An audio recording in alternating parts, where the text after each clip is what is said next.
Chapter 1. The Shape of Quiet. Bill Adkins liked things that didn't surprise him. The coffee maker clicked on at exactly 6:15 each morning, its slow drip filling the kitchen with a mild, predictable warmth. He stood at the counter with one hand on the edge, watching the thin curl of steam rise as though it were performing for him. It wasn't that he found it fascinating. He simply liked knowing it would be there. Reliable things were underrated. He took his mug, blue, chipped on the rim, and walked down the narrow hallway to the spare bedroom he'd converted into an office. The desk was clean, organized, devoid of anything sentimental. No photos, no clutter. Just a monitor, a keyboard, and a small wooden stand where he sometimes placed whatever model he was working on. Today, it held the partial outline of a P-51 Mustang. Not the full plane yet, just the framework. Wings skeletal, fuselage incomplete, everything delicate and precise. It looked like something caught mid-thought. Bill sat in his chair, took a sip of coffee, and stared at it for a long moment. Need a better angle on the stabilizer, he muttered to no one in particular. He said things out loud now and then, not because he needed to hear them, just to prove he still could. The workday passed in its usual rhythm. Emails, reports, a few calls. He spoke efficiently, joked sparingly, and always ended conversations first. Not abruptly, just decisively. People appreciated that. Or at least they didn't complain. By mid-afternoon, the quiet settled in deeper. That part of the day used to bother him once. The hours between obligation and sleep. The empty stretch where there was nothing to distract him from thinking too much. He'd fixed that. Bill set aside his work laptop and turned his chair slightly toward the desk's corner. A small plastic container sat there, filled with toothpicks sorted by length and thickness. Another held a careful supply of glue. There were tweezers, a thin blade, and a magnifying lamp he swore he didn't need but used anyway. He leaned forward, his focus narrowing. This was the part of the day he trusted most. "You're getting ambitious," Clara's voice said from behind him. Bill didn't startle. Clara had a habit of knocking softly and entering without waiting, as though she knew he wouldn't object. He didn't. "Door was unlocked," she added, stepping fully into the room. She held a paper bag in one hand. "Also, I brought lunch. Or what used to be lunch. It's late lunch now." Bill glanced over his shoulder. "You mean dinner?" "It's not dinner if we pretend hard enough," she replied, setting the bag on his desk with unnecessary ceremony. "What is this one?" He turned back to the model. "Mustang. Of course it is." She leaned slightly closer, squinting. "You can tell that how?" Bill picked up the frame carefully, holding it between his fingers. "Wing shape, nose profile. Here, see the angle." He tilted it toward her. Clara nodded, entirely unconvinced. "Yes, obviously." He gave her a look. "You don't see it at all, do you?" "Not even a little. But I like that you do." That earned a faint smile. Quick, almost accidental. Clara noticed it anyway. "You've gotten better," she said, softer now. "These used to look like, I don't know, abstract ideas of planes. Now they look like actual planes. That's the goal." "I know. I'm saying you're hitting it." Bill set the model down again, his fingers lingering just long enough to ensure it wouldn't collapse. "Practice. You've been doing more than practicing." She crossed her arms lightly. "You've been hiding." He raised an eyebrow. "That so?" This whole," she gestured around the room, "craftsman in a cabin aesthetic you've got going on. Very peaceful. Very avoidant." Bill leaned back in his chair. "Avoiding what, exactly?" Clara met his gaze, unflinching but not unkind. "People. That's not a problem," he said. "That's a solution." She hummed as though considering that. "Is it?" He took another sip of coffee that had long since gone lukewarm. "Works for me. For now."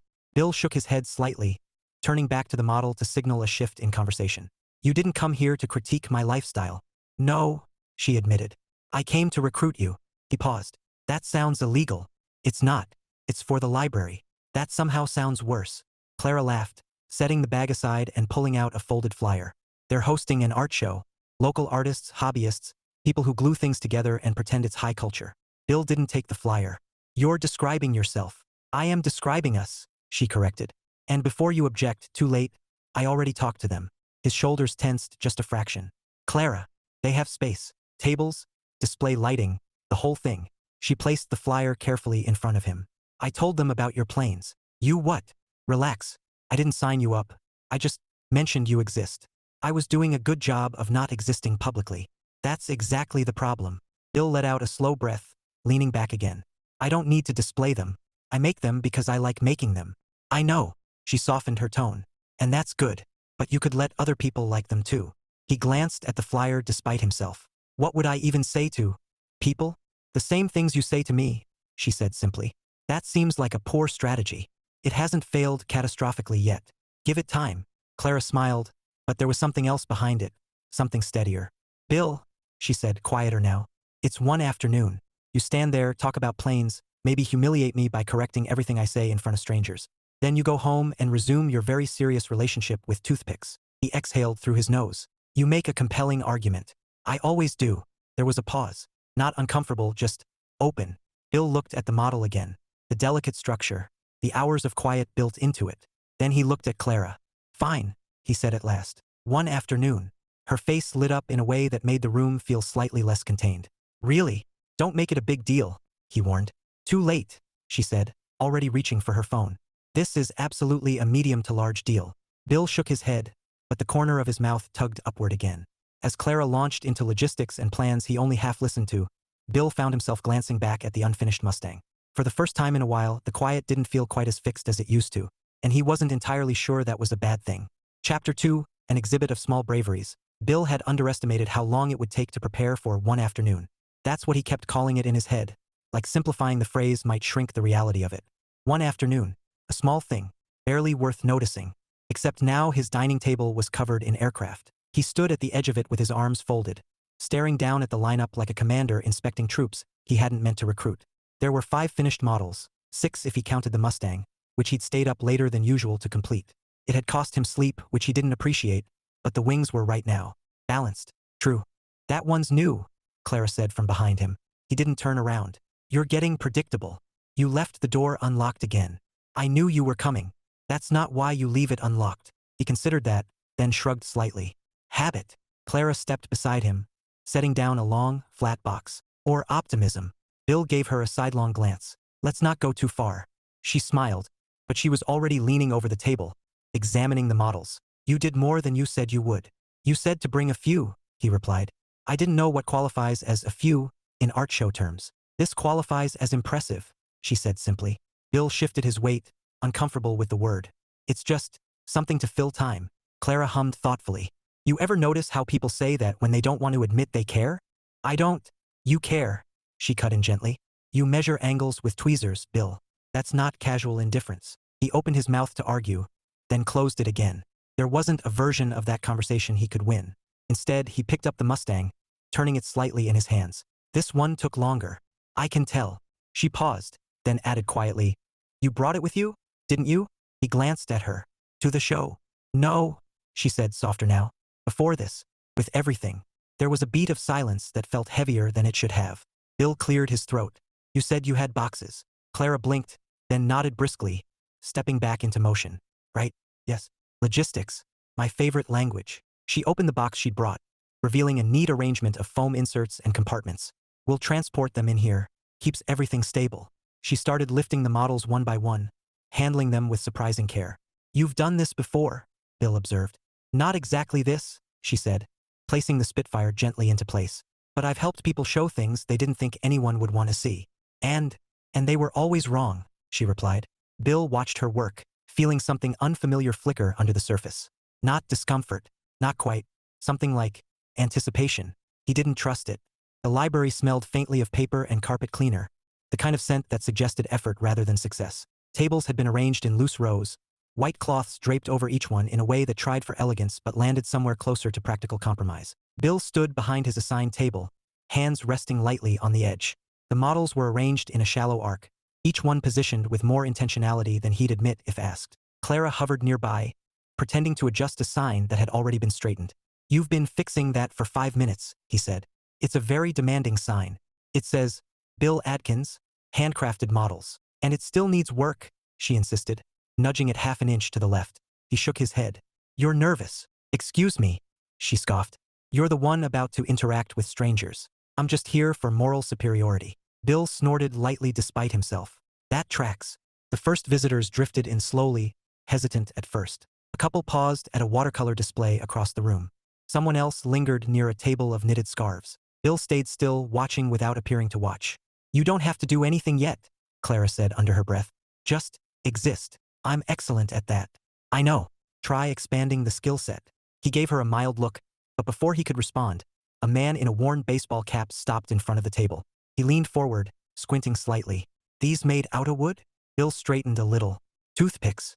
The man blinked. You serious? Yes. He leaned closer. Well, I'll be damned. He gestured vaguely. That's something. Bill nodded. They're modeled after World War II aircraft. This one, he pointed to the Mustang, P-51, long-range fighter, escort missions. The man's expression shifted, interest sharpening. My uncle used to talk about those. Bill felt something shift in his chest. Not dramatic, just subtle, like a door opening a fraction. They were reliable, he said. Fast. Could stay in the air longer than most. The man nodded slowly. I like that. Me too, Bill replied. There was a pause, but it wasn't awkward. Thanks for explaining, the man said, tipping his cap slightly before moving on. Bill watched him go, then glanced at Clara. She was beaming. Don't, he warned. I didn't say anything. You're thinking it. I am, she admitted. But I'll behave. Please do. More people trickled in as the afternoon wore on. A young girl asked if he'd ever made a plane that could actually fly. A retired teacher told him his Lancastrian was historically respectable, if a bit optimistic in the wing ratio. Bill had corrected her, politely, and she'd laughed. And through it all, Clara stayed nearby. Not hovering, not intervening, just present. At one point, during a lull, she leaned against the table beside him. You're doing it. Doing what? This, she said, gesturing lightly around them. Talking, sharing, not fleeing the scene. I wasn't planning to flee. You looked like you might earlier. I reassessed. She smiled. Glad you did. Bill glanced down at the models again, then back at the room. Felt different now. Less like a performance. More like participation. I thought this would be worse, he admitted. Clara bumped her shoulder lightly against his. High praise. Don't get used to it. Too late. Another visitor approached, a woman about their age, perhaps a little older, holding a program. She studied the display quietly, her expression thoughtful. These aren't kits, are they? She asked. No, Bill said. Built from scratch. She nodded, taking that in. They feel careful. He hesitated, then said, They are. She smiled faintly. It shows. When she moved on, Bill exhaled slowly. Careful, Clara echoed softly. That seems accurate. He looked at her. It works. It does, she agreed. But careful isn't the only thing you are. Bill didn't respond right away. He watched the room instead, the movement, the quiet conversations, the small pockets of connection that formed and dissolved without pressure. Then he said, almost to himself, It's not bad, being seen like this. Clara didn't answer immediately. When she did, her voice was steady, but warmer than before. No, she said. It's not. The afternoon slipped by faster than he expected. By the time they began packing up, Bill felt something he hadn't anticipated. Reluctance. Not a strong one. Not enough to change anything. But enough to notice. As he placed the Mustang carefully back into the foam-lined box, Clara watched him with quiet satisfaction. Well, she said, lifting her end of the box. You survived. Barely, he replied. Would you do it again? Bill considered that as they walked toward the door, the library lights dimming behind them. He didn't answer right away, but he didn't say no. Chapter 3 Interruptions. The quiet came back the next morning. Not all at once, never like that. It settled gradually, like dust returning to a surface no one had disturbed in years. By 9 a.m., Bill was back at his desk, answering emails, reviewing reports, speaking in steady, measured tones to people who expected competence and received it. It should have felt the same. Didn't. He found himself glancing at the corner of his desk more often than usual. The stand sat empty now. All the models were back in their cabinet in the living room, carefully arranged behind glass. Ordered. Contained. Still, something lingered. A kind of echo of conversation. Of someone asking questions and actually wanting to hear the answer. Bill leaned back in his chair, tapping a pen lightly against his palm. Temporary, he muttered. That's all that was. He set the pen down and returned to work. The envelope arrived just after noon. It was mixed in with the usual utility bill grocery flyer, something addressed to the previous owner of the house. Bill sorted them automatically as he walked from the door to the kitchen. Junk, Bill, junk, junk. Then he stopped. The last envelope sat between his fingers a little heavier than it should have. Not physically heavier, just deliberate. His name was written in neat, familiar handwriting he hadn't seen in years. He stood still in the middle of the kitchen, staring at it like it might correct itself if he gave it enough time. Don't do that, he said aloud. The envelope didn't respond. Bill let out a slow breath, setting the rest of the mail down on the counter. He turned the envelope over once, twice, then finally slid his thumb under the flap and opened it carefully. Inside was a single sheet of paper. No greeting card. No decoration. Just handwriting. Hi, Dad. His jaw tightened slightly. He read the rest standing there, unmoving. I wasn't sure if this was still your address. I hope it is. I've been meaning to reach out for a while. I don't really know how to start, so I guess this is it. I hope you're doing okay. I heard from Aunt Linda that you're working from home now. That sounds good. Maybe we could talk sometime. No pressure. Just thought I'd try. Melanie, that was all. Bill read it again, slower this time. Then a third time, like something might change between the lines if he paid closer attention. Didn't. He folded the paper once, carefully, too carefully, and placed it back in the envelope.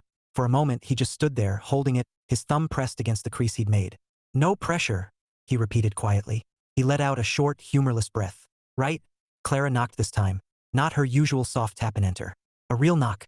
2 firm raps against the door. Bill opened it after a moment, the envelope still in his hand. That's new, he said. I'm experimenting with boundaries, she replied, stepping inside. She glanced at him, then at the envelope. Everything okay? He hesitated, then held it out slightly. Depends on your definition. Clara took it without hesitation, sliding the letter out and reading quickly. Not scanning, reading.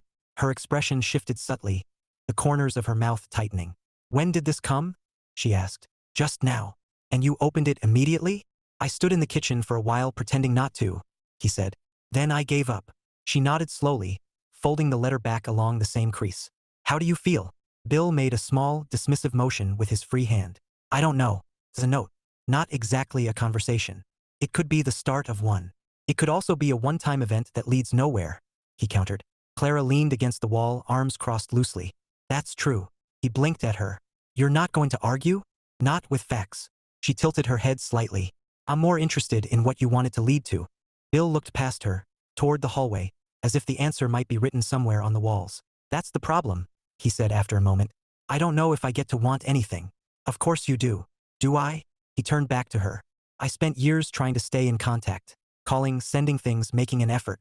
Every time it was brief, busy, polite, until eventually it wasn't anything at all. Clara didn't interrupt. She just listened. So I stopped, he went on. Figured if they wanted me in their lives, they'd make room. They didn't. He gestured lightly with the envelope. And now this shows up. No explanation. No context. Just, maybe we could talk sometime. His voice stayed even, but there was something under it now. Not anger exactly. Something closer to restraint. Clara pushed herself off the wall and stepped closer. It's not a resolution, she said gently. It's an opening. It's a crack, he corrected. That's not the same thing. No, she agreed. It's not. But it's more than you had yesterday. Bill let that sit for a moment. He hated that she wasn't wrong. What would you do? He asked finally, quieter now. Clara smiled faintly, but there was no humor in it. You really want to know? I asked. I'd answer, she said. Not because it guarantees anything, but because not answering guarantees nothing. Bill exhaled slowly, his gaze dropping to the envelope again. I'm not good at halfway conversations, he admitted. I don't circle things. If I talk to her, I'm going to want to know why. What happened? Why they just drifted off like I wasn't part of the equation anymore. Then you ask, Clara said simply. And if she doesn't answer? Clara's expression softened. Then you'll have tried. On your terms this time. That landed differently. Bill leaned against the counter, considering it. On my terms, he repeated. Yeah. Clara nodded. Not chasing. Not guessing. Just showing up honestly and letting the rest be what it is. He huffed a quiet laugh. You make it sound very reasonable. I'm very reasonable, she said. That's debatable. They stood there in the kitchen, the late afternoon light stretching across the floor between them. It felt familiar and new at the same time, like the house hadn't quite decided which version of itself it wanted to be. After a moment, Bill pushed off the counter and moved to the small desk by the window. He pulled out a blank sheet of paper, then paused. Clara didn't follow immediately. She stayed where she was, giving him space. What do you even say? He asked without turning around. She considered that. Start the way she did, she said. Simple. Honest. No pressure. Bill nodded slightly, though she couldn't see it. He picked up a pen. Melanie, he wrote. The name felt heavier than it should have. Or maybe not heavier, just unfamiliar in his own handwriting again. He hesitated, then continued. I got your letter. I'm glad you sent it. He stopped there, staring at the words. Clara stepped a little closer now, just enough to lean her shoulder lightly against the doorframe. That's good, she said softly.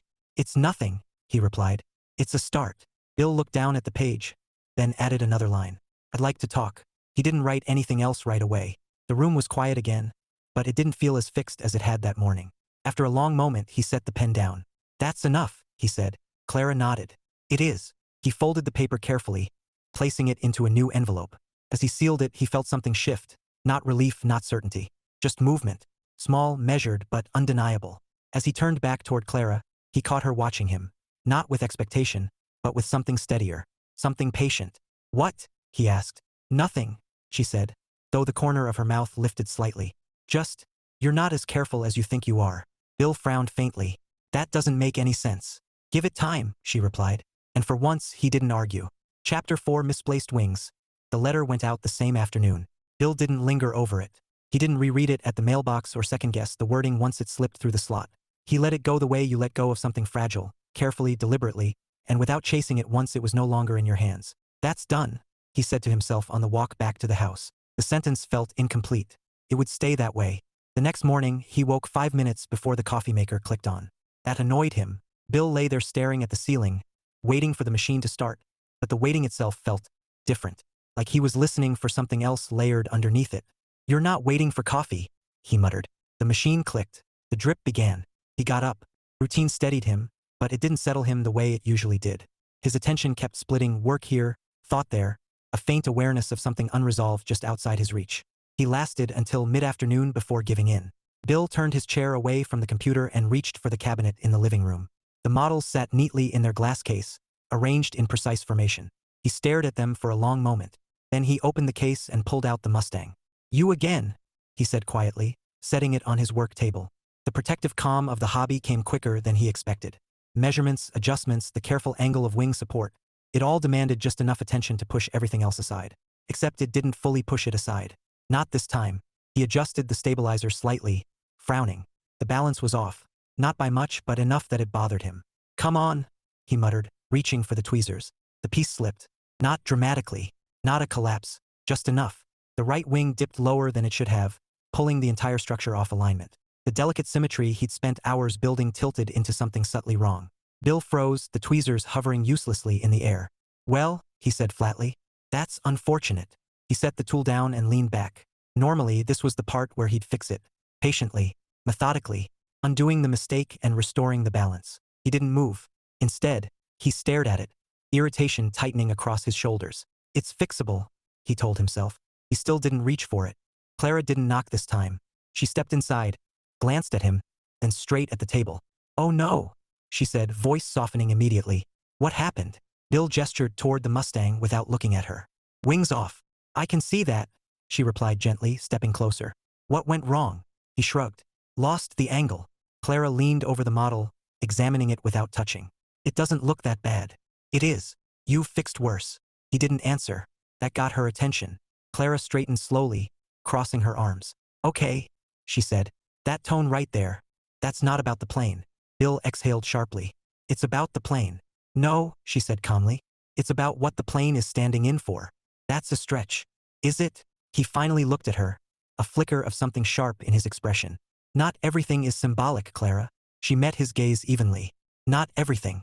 But you're not usually the kind of person who stares at a problem instead of fixing it. Bill opened his mouth, then closed it again. That letter didn't come back already, she added. So what's this about? He ran a hand over the back of his neck, the motion slow and restless. Nothing came back, he said. That's the point. It's been, what, a day? Exactly. Clara blinked. You're upset she hasn't responded in a day? I'm not upset, he replied quickly.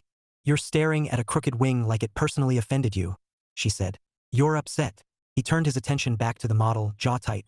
I sent the letter. She asked to talk. That's it. And now you're waiting, Clara said quietly. Bill didn't respond. She stepped closer, lowering her voice. You hate waiting. I don't, he said immediately. Then, after a beat, I dislike not knowing.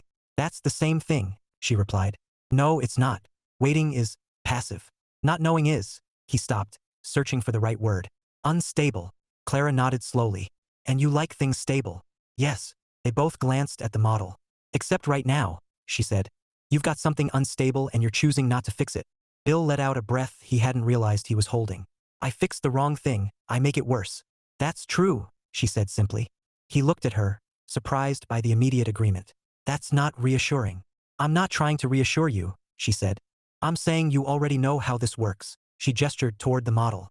You don't rush it. You don't force it back into place. You take it apart carefully, figure out where it shifted, and rebuild it correctly. Bill frowned slightly. You're making this symbolic again. I'm making it accurate, she corrected. There was a quiet pause. Bill leaned forward slowly, his gaze returning to the tilted wing. It's tedious, he said. Undoing something that was already done right. Clara smiled faintly. Yeah, it is. And there's no guarantee it'll come back the same. No, she agreed. There isn't. He picked up the tweezers again, turning them slightly in his fingers. Sometimes it comes back better, he said after a moment. Sometimes, Clara echoed. He hesitated, then adjusted his grip and reached for the joint where the wing connected. The movement was slower than usual, more careful, like he was paying attention not just to the wood, but to the pressure behind it. Clara watched without interfering. You're not leaving right away, Bill said absently as he worked. I could, she replied. But I won't. Why not? Because you're in the middle of something, she said. He let out a quiet huff. It's a wing. It's never just a wing with you, she said. He didn't argue. The repair took time, more than it should have.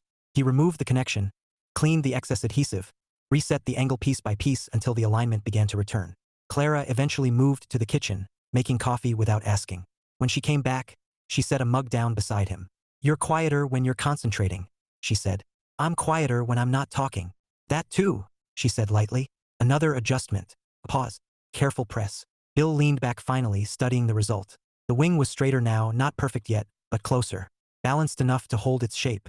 Better, he said. Clara stepped beside him, glancing down. Looks right to me. It'll need reinforcing, he replied. Otherwise it'll drift again. She nodded. Of course it will. He set the tweezers down and picked up the coffee. It was still warm. For a moment they both stood there, looking at the model. Then Clara said quietly, You did answer her. Bill glanced at her. That matters, she continued. Even if the rest takes time. He took a slow sip of coffee, considering that. Yeah, he said finally. It does. Clara smiled, but there was something restrained in it, something she didn't quite say. Bill noticed, but he didn't press. Instead, he looked back at the Mustang, its wing steady for now. Not perfect, but holding. And for the first time since he'd sent the letter, that felt like enough. Chapter 5. Almost something. The days stretched, then folded quietly into a week. No reply came. Bill didn't check the mailbox more often than usual. He made a point of that. Once a day, same as always. No lingering, no doublebacks, no excuses to step outside, just in case. Routine mattered, even if it felt thinner now. You're doing that thing again, Clara said, watching him from the couch. Bill looked up from his laptop. What thing? The pretending, she replied. You're acting like everything is exactly the same. It is, he said evenly. Work gets done. Coffee is made. The mail arrives with remarkable consistency. Clara raised an eyebrow. You forgot the part where you look at the mailbox like it owes you money. He closed his laptop with a soft click. I do not. You do, she insisted. It's subtle, but it's there. A slight pause, a tiny hesitation, like you're bracing for disappointment but hoping for something else. Bill leaned back in his chair, arms folding loosely. You're very observant. It's a skill, she said. Helps me deal with stubborn people. I'm not stubborn. Clara smiled. You repaired a model for 3 hours instead of admitting you were frustrated. That wing was structurally compromised. That wing was fine, she countered.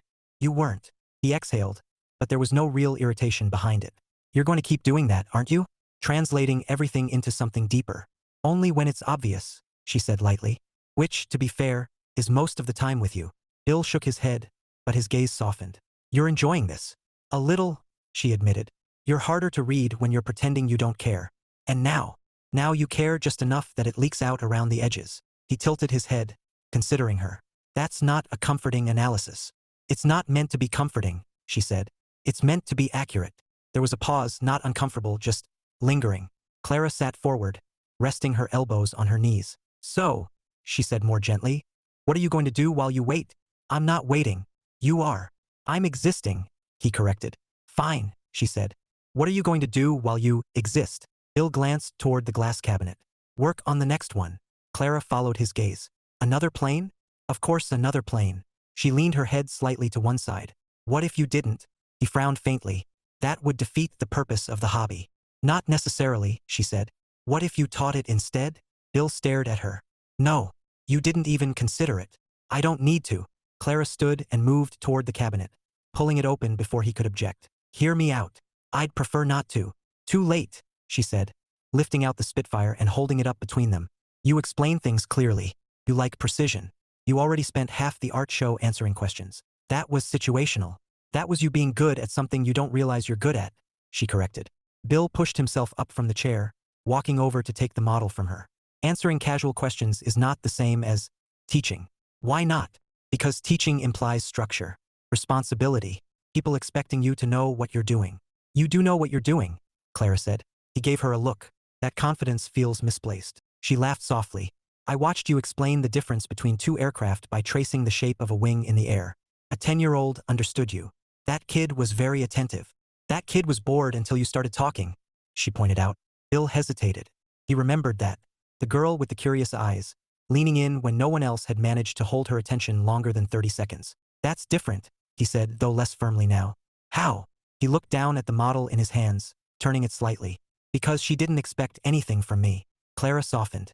And you think teaching means people will? Yes. That's not always true, she said. Sometimes it just means you're sharing something you enjoy, and other people get to enjoy it with you. Bill remained quiet, considering that. Clara stepped closer, her tone lighter again. Also, the library asked if you'd be interested. He blinked. They what? I might have mentioned the idea, she said carefully. Clara. I didn't sign you up, she added quickly. I just said you might be open to it. I'm not open to it. You're considering it, she countered.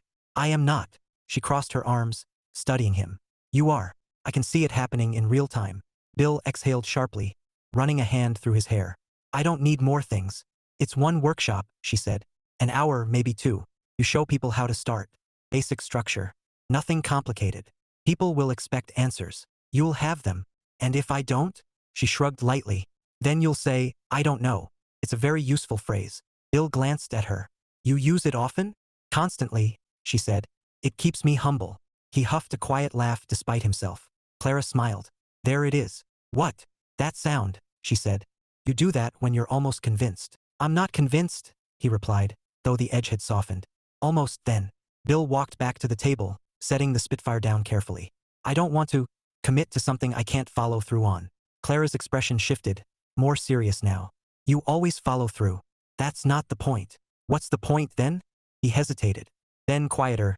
The point is, I'm not sure I'm good at starting things anymore. The honesty hung between them, unexpected but steady. Clara didn't rush to fill it.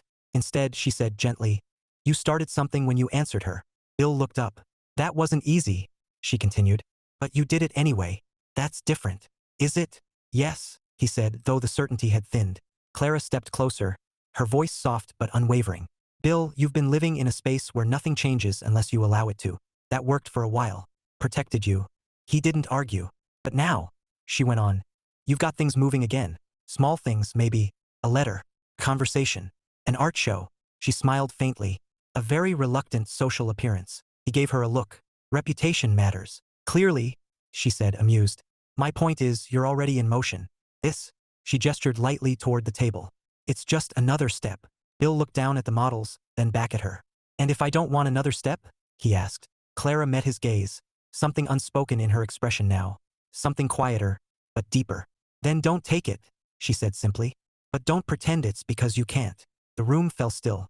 Bill held her gaze a moment longer than usual, as if trying to read something he hadn't paid attention to before. There was warmth there, familiarity, and something else, something he couldn't quite name yet, but couldn't ignore either. He looked away first, clearing his throat. You're very persuasive. I try. He glanced back at the table, then toward the cabinet, then back to Clara. One workshop, he said finally. Her expression lit, brighter than he expected, brighter than seemed necessary. Really? One, he repeated. Short, basic, no expectations. Clara nodded quickly. No expectations. And you help. I was planning on it, she said. Bill exhaled slowly, as if releasing something he hadn't realized he'd been holding. Okay, he said. Clara smiled. Not the light teasing smile he was used to, but something steadier. Something that lingered. Okay, she echoed. And for a moment, neither of them moved. The space between them felt different now, not smaller exactly but more defined. More noticeable. Almost like something forming there. Something quiet. Something not entirely careful. Chapter 6, The Things We Don't Say. The workshop was scheduled for a Thursday evening. Bill didn't like that. It's a weekday, he said for the third time. Scanning the handwritten notes Clara had insisted they make. People have jobs. So do you, Clara replied, sitting cross-legged on his living room floor with a stack of printed handouts. And yet, you'll be there. I have a vested interest. You think no one else does? She asked, glancing up at him. You'd be surprised how many people want to learn something new after work. It breaks the routine. Bill leaned against the back of the couch, arms loosely folded. Routine is efficient. Clara smiled faintly. Routine is predictable. That's the same thing. It's not, she said. Efficiency gets things done. Predictability keeps things from changing. Bill considered that for a moment, then shook his head. You've been saving that one. I absolutely have. she said, pleased. He let out a quiet breath, looking down at the materials spread across the floor. Toothpicks, glue bottles, a few small kits Clara had put together for the participants. This feels structured, he admitted. That's because it is. I'm not used to that part. You will be, she said. And you're not doing it alone. Bill gave her a look. You've said that. Repeatedly. Because it's true, she said. And because you keep forgetting. He didn't argue. They arrived early. Clara insisted. It's called being prepared, she said, unlocking the small multi-purpose room at the library. It's called unnecessary? Bill muttered, carrying the box of materials inside. You say that now, she replied, flipping on the lights. But when people show up and you're not scrambling, you'll be glad we did this. Bill set the box down on the table, glancing around the room. It was smaller than the main area where the art show had been held. A handful of tables, a whiteboard, chairs stacked neatly against one wall. Temporary. That part he appreciated. Clara began arranging the tables into a loose semicircle. We'll keep it open, she said. Less formal. Less intimidating, he added. Exactly. He moved to help without being asked, adjusting a chair here, straightening a table there. The quiet between them was easy, familiar. Okay, Clara said after a while, stepping back to assess the room. This works. Bill nodded. It does. You ready? No, he said immediately. She grinned. Good. That means you care. I care about not making a fool of myself, he replied. That's a low bar, she said. You'll clear it. He raised an eyebrow. Your confidence is unsettling. You'll survive, she said. That's the goal. Survival. Inspiring. Don't push it, she warned lightly. The first participant arrived 10 minutes early. Bill straightened slightly as the door opened, his posture shifting almost automatically into something more formal. A man in his 30s stepped in, glancing around. This the model workshop? Yes, Clara said before Bill could respond. You're in the right place. The man nodded, offering a polite smile. Great. I've never done anything like this before. Bill found himself answering before he could stop himself. That's the point. The man looked at him, then smiled a little wider. Good. Because I'd probably mess it up otherwise. Bill shook his head. You'll be fine. It's just angles and patience. And glue, Clara added. Mostly glue, Bill conceded. More people trickled in after that. Not a crowd, 10, maybe 12, but enough to fill the room comfortably. A mix of ages, backgrounds, curiosity levels. Bill stood at the front once everyone had settled, his hands resting lightly on the table. This is informal, he said, voice steady despite the awareness of eyes on him. We're not building anything complicated tonight. Just a basic structure. Something that holds together. He paused, then added, if it falls apart, that's information. Not failure. Clara leaned against the wall, watching him with quiet satisfaction. He walked them through the first steps slowly, demonstrating as he went. His explanations were precise but unforced, his tone calm, occasionally dry. Don't rush the angle, he said at one point, adjusting a piece with tweezers.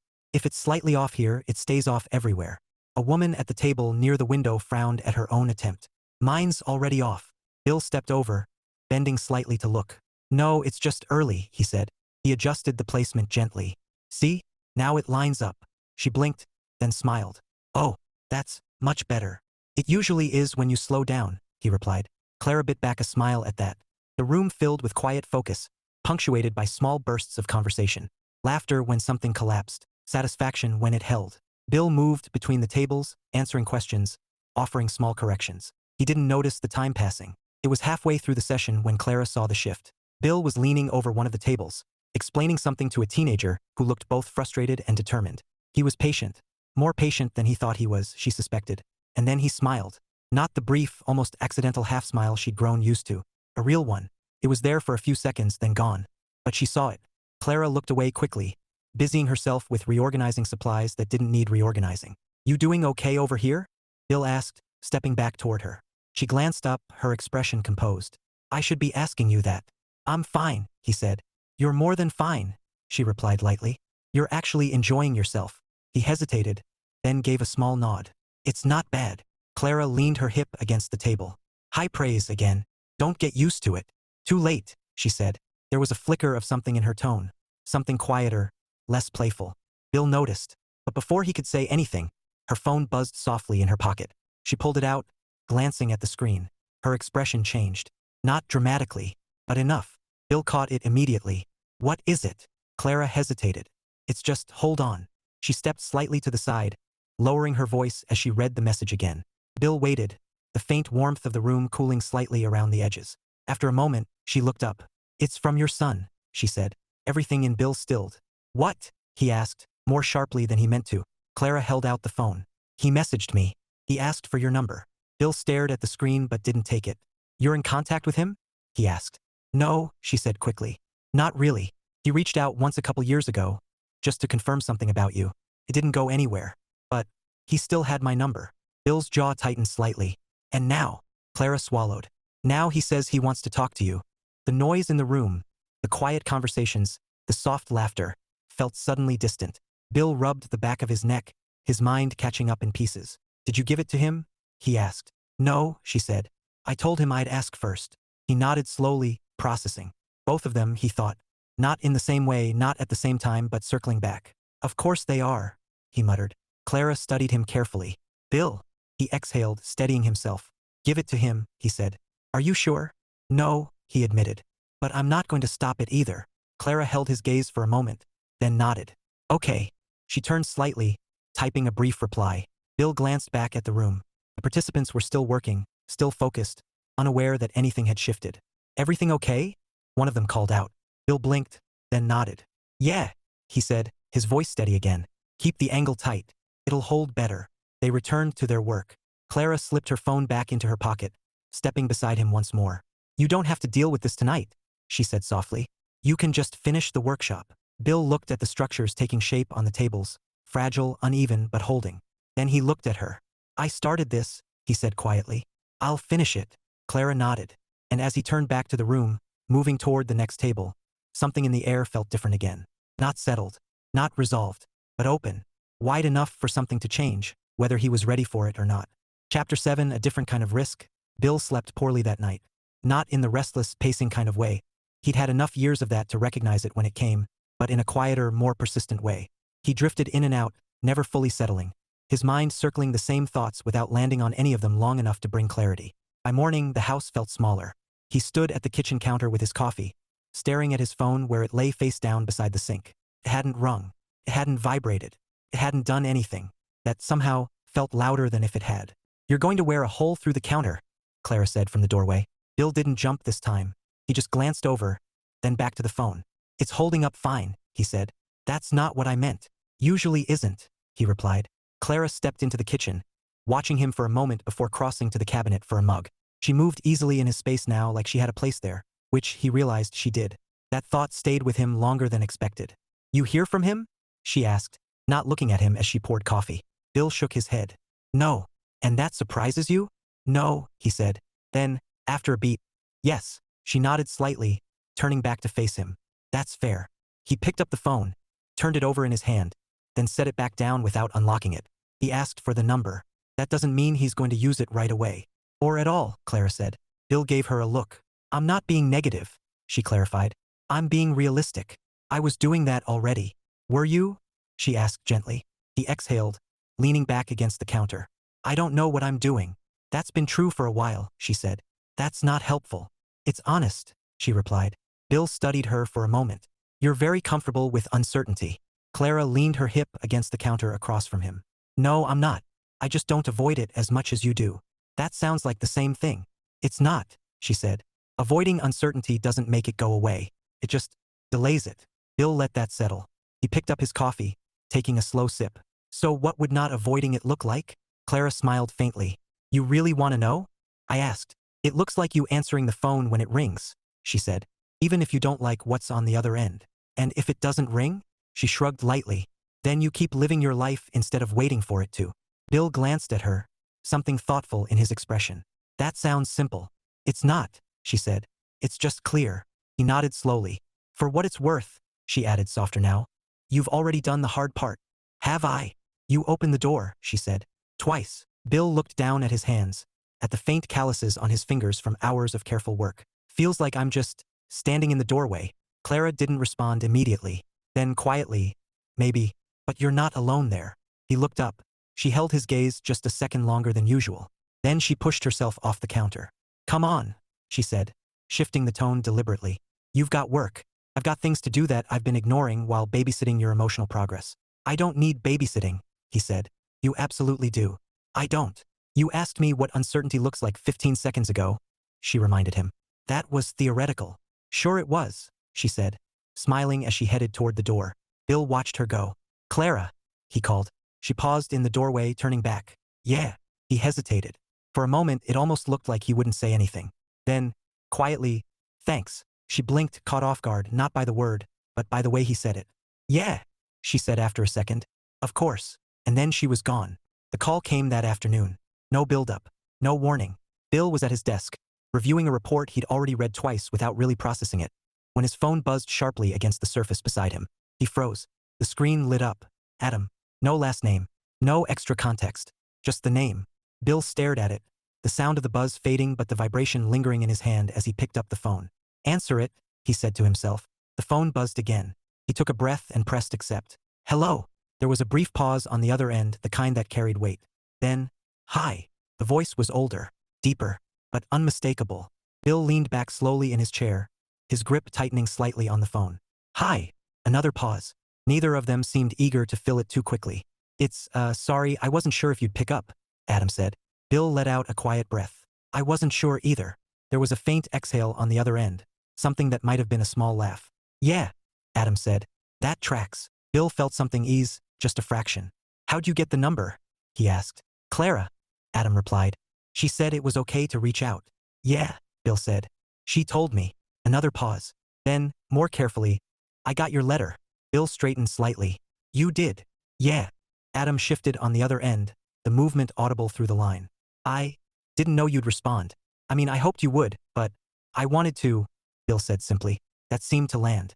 Adam was quiet for a second longer, then said, Melanie wrote you first. I know, Bill replied. I answered her too. Yeah, Adam said. She told me. There it was again, that sense of proximity. Not close, not yet, but connected. How is she? Bill asked. Good, Adam said. Busy. Same as always. Bill nodded, though Adam couldn't see it. That sounds familiar. Another small silence stretched. Then Adam said, more firmly this time, Look, I don't really know how to do this. Bill let out a soft breath. That makes two of us. I figured, Adam said. There was something tentative but real in his tone now. Less guarded. He started, then stopped. I wanted to call. Start there. That's enough, Bill said. Adam was quiet again, but this time it wasn't strained. Yeah, he said. Okay. They talked longer than Bill expected. Not about everything. Not about the past, not yet. Stayed lighter, cautious. Work, general updates, small pieces of life shared without pressure. It wasn't resolution, but it was something. When the call ended, Bill sat there for a long moment, phone still in his hand. Then he set it down slowly. Okay, he said to the empty room. The word felt different this time. Clara showed up later that evening. She took one look at him and stopped halfway into the living room. You talked to him. It wasn't a question. Bill nodded. How was it? He considered that. Not terrible, he said. Clara smiled. High praise.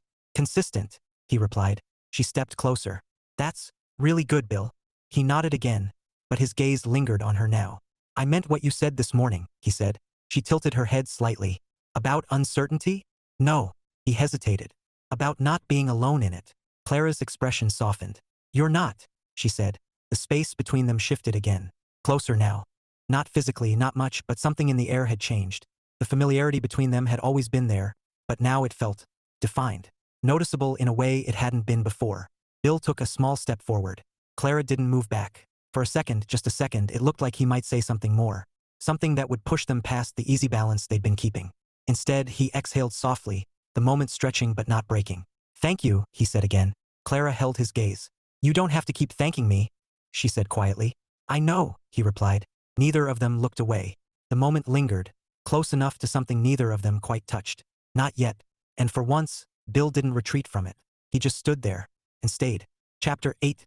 The weight of staying. The next few days didn't resolve anything. Bill noticed that first. There was no sudden clarity, no moment where everything clicked into place. The calls with Adam continued, short at first, then gradually longer, stretching into real conversations without either of them explicitly deciding it would be that way. Melanie sent a second letter. Longer this time, less careful. Still no explanations, but more presence. Bill learned to sit with that. It wasn't easy. You keep wanting a conclusion, Clara said one evening, leaning back in the chair across from him. Like this is a problem you can solve if you just find the right approach. Bill nodded faintly. There should be a reason. There probably is. Then why isn't anyone saying it? Clara shrugged lightly. Because saying it makes it real. And maybe they're not ready for that part yet. Bill rubbed his temple. So I'm just supposed to wait again? No, she said. You're supposed to keep showing up. That sounds suspiciously like waiting. It's not, she said firmly. Waiting is passive. Showing up is active. He looked at her, tired but attentive. You've said that before. Because you keep needing to hear it, she replied. Bill leaned back in his chair, eyes drifting toward the window. The late evening light turned the glass into a muted reflection of the room. Him, the table, Clara sitting across from him, steady and present. She wrote more this time, he said after a moment. Clara nodded. That's progress. It's still incomplete. It's still something, she countered. Bill exhaled slowly. I don't know how much something is supposed to be before it feels like enough. Clara smiled faintly, but there was no humor in it. Maybe it's not about enough. He glanced at her. Then what is it about? Consistency, she said. You don't rebuild a relationship all at once. You build it the same way you build those planes, piece by piece. And sometimes it still doesn't come out perfect. He looked down at his hands again, the familiar calluses catching the light. Yeah, he said quietly. I know how that works. The next call with Adam came on a Sunday morning. It lasted nearly an hour. They still didn't talk about everything, but they talked about more. Promotion Adam had turned down. A move he was considering. Random details that seemed insignificant on their own but carried weight simply because they were shared. Near the end, Adam hesitated. Hey, he said. Melanie might call you. Bill held the phone a little tighter. Okay. She's working up to it. I understand. There was a pause. Then Adam added, quieter now. We didn't know how to do this either. Bill didn't respond right away. I figured, he said finally. That doesn't make it easier, Adam admitted. No, Bill agreed. It doesn't. But he meant something different than he would have a week ago. When the call ended, Bill stayed where he was, phone resting against his palm. He didn't feel resolved, but he didn't feel stuck either. That was new. Clara hadn't come by that day. That was also new. Bill noticed it by late afternoon, though he told himself he hadn't been paying attention. You're used to her being here, he said aloud, as if stating it made it less complicated. The house felt quieter, but not the same quiet he was used to. Different. Not empty. Just waiting. He didn't like that feeling. So, instead of ignoring it, he picked up his keys. Clara answered the door looking surprised. Everything okay? She asked immediately. Bill nodded once. Yeah. Then why are you? She stopped, studying him. Oh, what? You came here on purpose, she said. He frowned faintly. That's generally how visiting works. No, I mean, she shook her head, smiling slightly. You didn't wait for me to come to you. Bill paused. That hadn't been intentional. Or maybe it had. I was in the neighborhood, he said automatically. Clara raised an eyebrow. You live in the neighborhood. Convenient, he replied. She laughed softly, stepping aside. Come in. The familiarity of her space felt different from his own. Lived in, softer, filled with small things that suggested a life that wasn't carefully narrowed down to essentials. Bill stood in the middle of the room for a moment, unsure of the right place to settle. Clara leaned against the back of her couch, watching him. You look like you're about to give a presentation, she said. I might, he replied. Should I be taking notes? Probably, he said. That earned a real smile. Then he took a breath. I talked to Adam, he said. I assumed, she replied gently. You seem steadier. He nodded. We talked about normal things. It wasn't, he gestured vaguely, a big conversation. Just something. That's good. It is, he said. It's also not what I expected. Clara tilted her head slightly. How so? I thought if we talked again it would be about everything. What happened? Why? He exhaled. It's not, though. It's just happening. Clara nodded slowly. And that bothers you? It did, he admitted. It doesn't as much now. That's progress. Bill held her gaze. It is. The room settled into a quiet that felt different from his house. Less controlled. More shared. I came here because, he started, then stopped. Clara waited. Bill rubbed the back of his neck, the motion familiar but less guarded than it used to be. I've been doing something for a long time, he said. Keeping things contained. Simple. So nothing gets messed up. Clara said nothing, her attention steady. And it worked, he continued. For a while. It made everything manageable. He took a slow breath. But now, he looked at her, something more vulnerable breaking through the careful edges of his usual composure. Now things are moving again. With them. He gestured between them. Clara's expression softened, but she didn't interrupt. And I don't want to manage that away, he said. The words landed quietly, but they held. Clara stepped a little closer, her voice calm, but softer than usual. Then don't. Bill let out a small breath that almost sounded like a laugh. That sounds simple when you say it. It's not simple, she said. It's just clear. He nodded, recognizing the phrase. For a moment, neither of them moved. Then Bill did something he hadn't done before. He closed the distance. Not abruptly. Not with urgency. Just intentionally. Clara didn't step back. "You've been here for all of it," he said, quieter now. "Even when I didn't know what it was." Her smile was faint, but steady. "I wasn't going anywhere." "I know," he said, and that seemed to matter more than he expected. There was a pause, one that could have stretched into silence if either of them let it. Bill didn't. "I don't want to be careful about this," he said. Clara's breath caught, just slightly. "Are you sure?" "No," he admitted. Then softer. "But I don't want to avoid it either." She studied him for a long moment, as if measuring something not easily defined. Then she nodded once. "That's enough," she said. Bill let out a quiet breath, something settling into place. Not perfectly, not completely, but firmly enough to stand on. He reached for her hand, not dramatically, not like a grand gesture. Just something steady, something real. Clara's fingers closed around his without hesitation. The moment didn't need anything else. Not declarations, not promises, just presence. Later, when Bill walked back into his own house, the quiet felt different again. Not smaller, not emptier, just less final. He moved through the familiar rooms, placing his keys on the counter, setting his phone down where he always did. Routine was still there, but it wasn't the whole shape of things anymore. Bill glanced toward the cabinet, where the models sat in their ordered rows. Precise, careful, built to hold. He smiled faintly, then turned away. Some things still required patience. Some things still needed rebuilding piece by piece. But not everything had to be contained. And for the first time in a long while, Bill didn't just understand that. He chose it. Epilogue: 1 year later, the coffee maker still clicked on at 6:15. Some things didn't need to change. Bill stood at the counter, mug in hand, watching the familiar curl of steam rise into the quiet morning. The house carried the same easy stillness it always had, but it didn't feel quite as contained anymore. The quiet had edges now. Shape. It made room for things. He took a sip and glanced down the hallway. The office door was open. That was new. It wasn't accidental. He left it that way most days now, an open threshold between work and everything else. At first, he'd told himself it was convenience. Easier airflow, better light. That wasn't the reason. Bill walked past the office and into the living room instead, where the glass cabinet stood against the far wall. The models had multiplied in the past year, not dramatically but noticeably. More importantly, they changed. The earlier ones were there, precise and contained, perfectly aligned. The newer ones, not so much. A little more variation. A wing angle that leaned toward interpretation rather than strict replication. Subtle differences that suggested something less rigid, more expressive. He reached out and opened the cabinet, lifting one of the newer builds. A modified design, not quite a historically correct aircraft, not quite imaginary either. Something in between. Still figuring that one out? Bill didn't turn immediately. He just smiled faintly, the familiarity of her voice settling in easily behind him. "Yeah," he said. "It's not cooperating." Clara stepped into the room, leaning one shoulder against the doorway. She was carrying a tote bag, as usual, half supplies, half things he never quite saw her arrive with. "You say that like it's the model's fault," she replied. "It usually is." "Of course it is," she said, amused. Bill set the model back in its place and closed the cabinet before turning to face her. "You're early.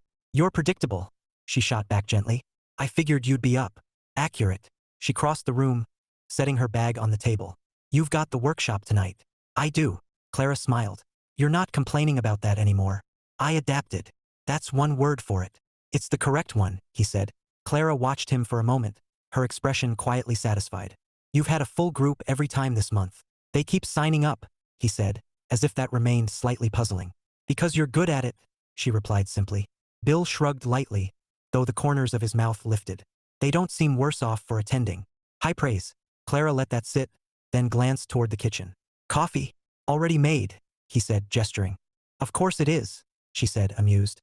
Bill set the model back in its place and closed the cabinet before turning to face her. "You're early. You're predictable," she shot back gently. "I figured you'd be up." "Accurate." She crossed the room, setting her bag on the table. "You've got the workshop tonight." "I do." Clara smiled. "You're not complaining about that anymore." "I adapted. That's one word for it." "It's the correct one," he said. Clara watched him for a moment, her expression quietly satisfied. "You've had a full group every time this month. They keep signing up," he said, as if that remained slightly puzzling. "Because you're good at it," she replied simply. Bill shrugged lightly, though the corners of his mouth lifted.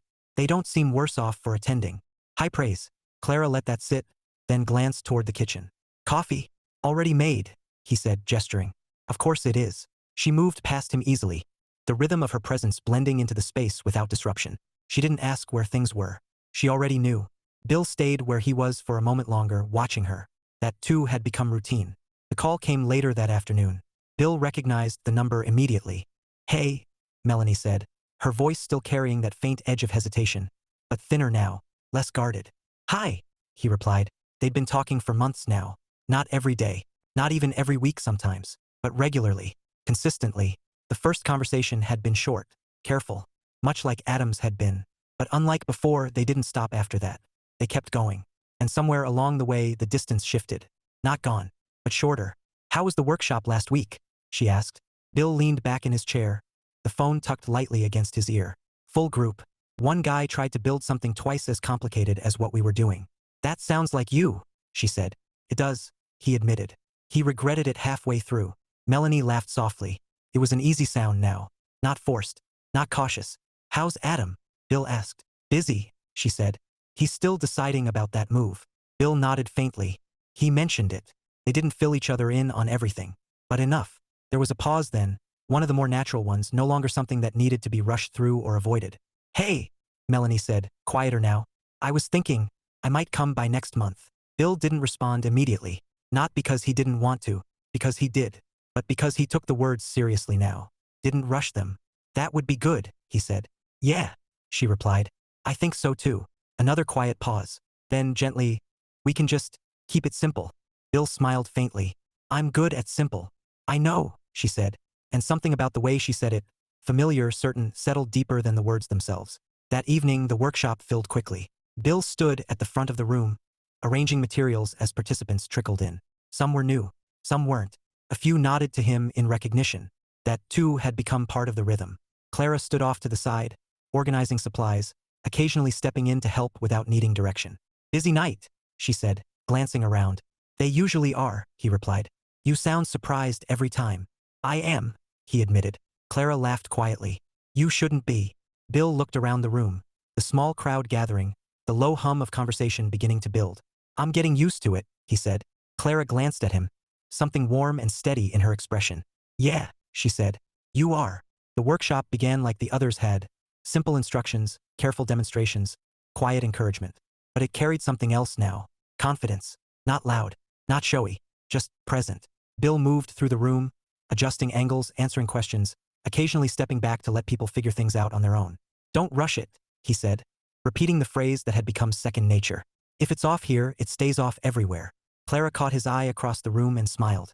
He smiled back. Later, after everything was cleaned up and the last participant had left, the room settled into a quiet echo of what it had been. Bill stacked the last of the chairs. Clara closed the supply boxes. Neither of them spoke right away. It wasn't necessary anymore. "You're not leaving the door closed anymore," she said eventually, watching him. Bill glanced up. "At the house." "Yeah." He considered that, then shook his head slightly. "Didn't make sense to keep it that way." Clara nodded slowly. "No," she said. "It doesn't." He set the last chair in place and walked over to her. There wasn't hesitation this time. No careful distance. Just familiarity, built gradually, held steadily. "You coming by tomorrow?" he asked. Clara tilted her head slightly. "Was that a question?" "It can be." She smiled. "Yeah, I'll be there." Bill nodded. That was enough. As they stepped out into the cool evening air, side by side, the quiet followed them.